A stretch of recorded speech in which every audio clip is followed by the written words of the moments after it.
माँ बाप और गुरुजनों की सुन ली, भारी भरकम किताबों से ज्ञान भी प्राप्त कर लिया, किसी की मोटिवेशनल स्पीच सुन ली और तब जाकर कोई एक गोल डिसाइड किया।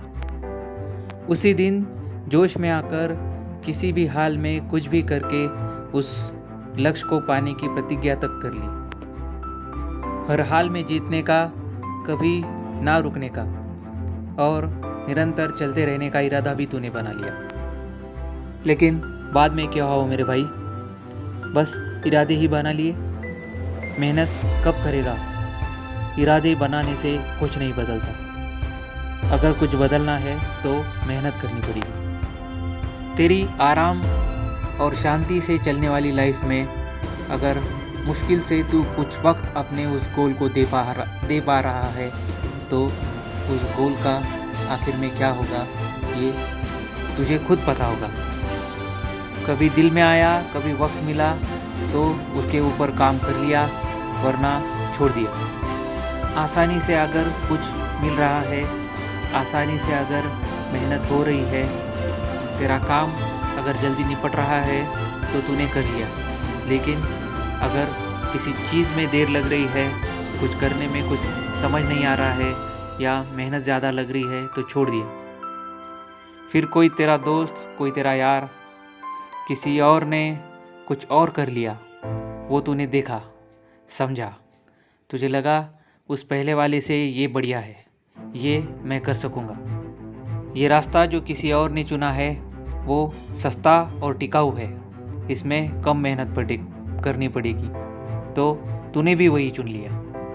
मतलब किसी और का देखकर एक आसान सा लक्ष्य डिसाइड कर लिया। तो फिर पहले वाले का क्या हुआ मेरे भाई? आज किसी और को मेहनत करता देख, जो इंस्पिरेशन, जो मोटिवेशन तेरे दिल में जागी है वो तो पहले वाले के लिए भी तो जागी थी। पहले वाले पर भी तू थकी हुई मेहनत करता था, तो क्या इस तेरे लक्ष्य का, इस नए लक्ष्य का वही होगा? शायद लक्ष्य को पाने की तेरी मेहनत और तेरी वो प्रतिज्ञा बस दिखावा है, और तेरे इरादे वो तो भैया आइसक्रीम की तरह ही होंगे, पिघलने वाले। अगर जीवन में तेरी अब तक कोई वैल्यू नहीं है तो क्या प्रतिज्ञा, लक्ष्य, इरादा, मेहनत, अचीवमेंट, इन सब शब्दों की भी वैल्यू तेरे लाइफ से ख़त्म हो चुकी है? लगता है ये सारी चीज़ें तेरी टाइमलाइन पे बस दिखावे के लिए है, तू कुछ करना नहीं चाहता। एक बात को तुझे गांठ बांध कर रखना पड़ेगा कि लक्ष्य कभी भी कोई निर्धारित करके भूल जाने वाली चीज़ नहीं है। उसे अपने चाल चलन में, अपने बातों और इरादों में और अपने जीवन में लाना पड़ेगा। तुझे लगता होगा रोज़ थोड़ी सी मेहनत करूँगा, कभी करूँगा तो कभी नहीं करूँगा, अपनी मर्ज़ी से जब दिल कहेगा तब करूँगा। मेरे भाई, ऐसा करेगा तो खुद को तू हार की तरफ लेकर जाएगा। एक दिन तेरे हिस्से बस हार और पछतावा ही आएगा। तो क्या आने वाली हार का इंतज़ार करना है या खुद को जीत के लिए तैयार करना है? खुद को और अपने इस जीवन को सफलता की राह पर लेकर जाना है। तेरे आंगन में लगे उस छोटे पौधे की तरह तुझे भी तेरे दिल में सपनों का बीज बोना होगा। जिस तरह तूने उस पौधे को जब तेरे दिल ने कहा तब पानी दिया, कभी भूल गया तो नहीं दिया, इस तरह से उसे बड़ा करने की कोशिश की, तो वो एक दिन मर जाएगा। उसी तरह तेरे दिल में जो सपना है उसको तुझे मेहनत से सींचना है और निरंतर सींचना है। तुझे रोज़ थोड़ा सा कि तुझे रोज़ प्रयास करते रहना है और खुद को जीत के लिए तैयार करना है, और मेहनत करने में कोई कंजूसी नहीं करनी। वैसे मेहनत का कोई तोल मोल होता ही नहीं, इसमें कम ज़्यादा, थोड़ा बहुत ऐसा कुछ नहीं होता। कभी भी कोई नहीं जानता कि तू कब सफल होगा।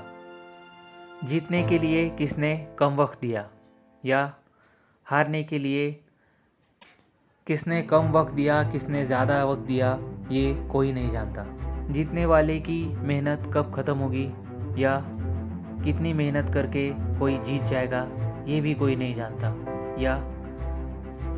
या कितनी मेहनत कम पड़ गई और कोई जीतता हुआ व्यक्ति हार गया, ये भी कोई नहीं जानता।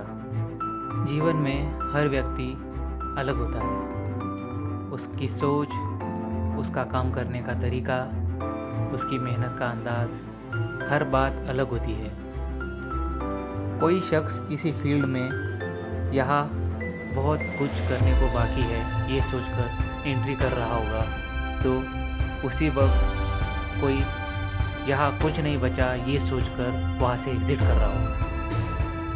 कहीं से कोई अपने कारनामों का अंत करके वापस लौट रहा होगा, तो कोई वहाँ जाकर नई शुरुआत कर रहा होगा।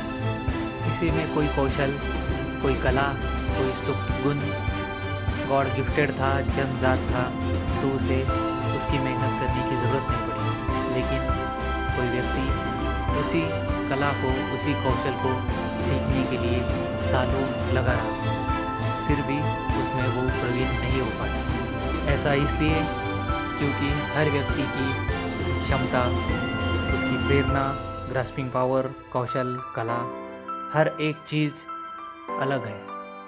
सबका जीवन, शख्सियत, मेहनत करने का तरीका और किस्मत भी अलग है। ये तुझे डिसाइड करना है कि तुझे क्या करना है।